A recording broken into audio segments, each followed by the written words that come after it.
Welcome to the video for our 13th lab, combined bending and torsion. In this lab, we will take the torsion lab that we did 2 weeks ago and add to it a bending element. So that's going to look, that layout is going to look like this.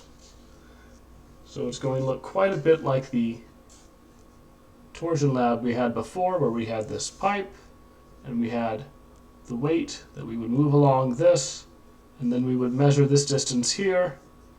But now, instead of having a support right here, we have a deflection gauge. Okay, so now instead of having a simply supported beam that is loaded in only torsion, now we have both torsion and bending moment going on. And so we'll need to think about both of those going forward. The first thing that you would normally do in this lab would be record everything. So you would move this weight along here and record the deflections and torsions and the restrain outputs. But of course, you can't do that, so that's already been done for you. Please enjoy that video. I'm sure it's riveting. So this will be provided for you. Look in the lab section, or in the lab portion of the regular section, not in your individual lab sections for this data. Once you have that, we're going to need to compare our theoretical assumptions for how this works to the experimental results. So we're going to have our experimental results. We're going to want to compare it to what we theoretically think would happen. So when we're looking at this, we've got two things going on. We've got torsion and we've got bending moment. So for our bending moment, we basically have a simply supported beam, or not simply, a cantilevered beam loaded at the end with P.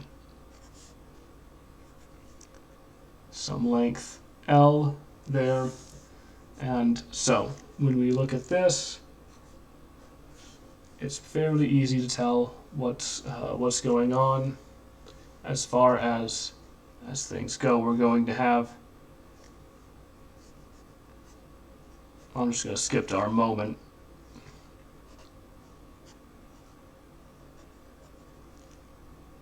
Our moment as a function of x is going to be equal to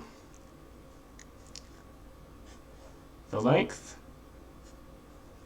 times p, negative the length times p, I guess, plus p times x. Hopefully none of you have a problem finding that, which will mean that our deflection, or our rotation, is going to be equal to the integral of the moment divided by EI with respect to x, and that's going to give us 1 over EI. Don't worry, those will be constant here as well. And then we're going to have P x squared over 2 minus L times P times x plus some constant of integration C1. But when x is equal to 0, we have that boundary condition right there. And that's going to tell us C1, one more again, there we go. C1 immediately goes to 0. How lucky. Now we can move on to our deflection equation, which is what we really want. That's going to be the integral of the rotation, and that's going to be, keep that 1 over EI outside the integral. It's not a function of x, so we can just pop that constant outside of it. P x cubed over 6 minus the length times p x squared over 2 plus some constant of integration c2. But again, when we look at our boundary conditions at this point at x equals 0, we've got a fixed end, so c2 again goes to 0. That's very convenient for us because now we've got our equations for our theoretical values that we need to contrast to our experimental values that we've already obtained for our deflection. Right? Boy, my lack of fingernails really killing you. So we've already got our deflections at 2 places. Okay. Now, one of these deflections, deflection 2, is just going to be the tip deflection of the beam. Okay, so that's actually, it's already there, but I'll draw here. Again, that's deflection 2. Deflection 1 is going to be along this. So we're going to have to think about the torsion as well as what's going on to get to here. Okay, and then this, as well.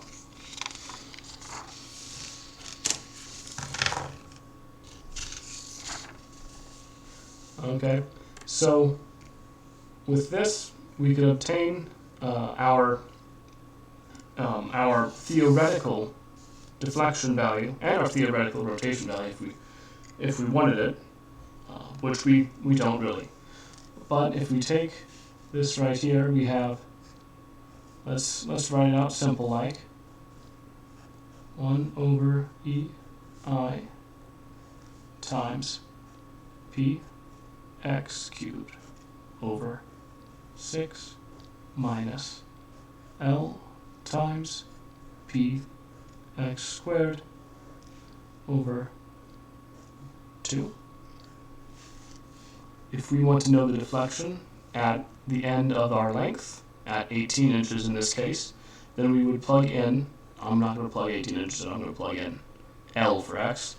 We end up with, again, that 1 over EI, that's always going to be there. We're going to have PL cubed over 6 minus PL cubed over 2, which is going to give us negative PL cubed over 3 EI. So this is going to be our theoretical tip deflection. So that's going to be what we use for that. Now, there's also going to be deflection due to torsion. So when we're looking at that,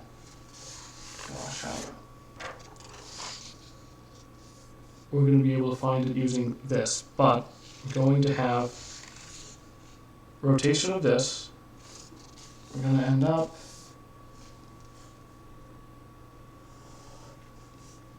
with some rotation. This is going to go down.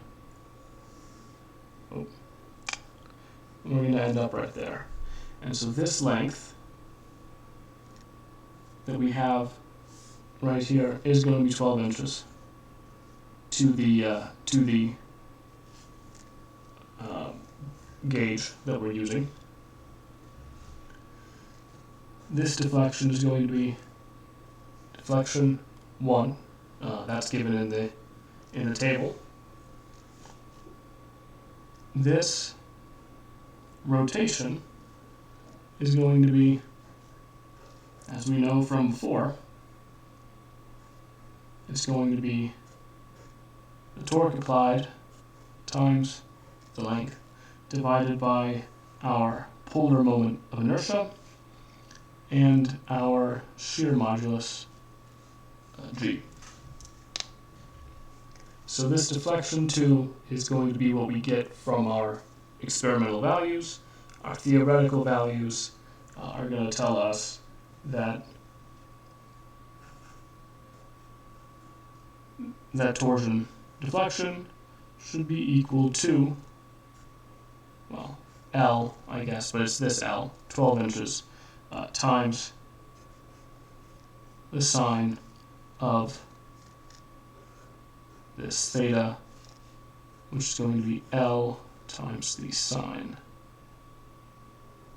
of T L over J G. Remember, when we're dealing with this, that this is not going to be in degrees, it's going to be in radians. Please don't get yourself all confused. Okay, so for this L, it's going to be 12 inches, because it's going to be this 12 inches. This 12 inches. This capital L I've got right here, that's going to be this 18 inches. Okay, not the same length. Both of them are L, both of them are lengths, but they're not the same lengths. Do be careful about that. Okay, this should be enough to give you the ability to switch from our theoretical stuff to our experimental stuff and back. In the next video, we'll go through combining our states of stress and look at our states of stress.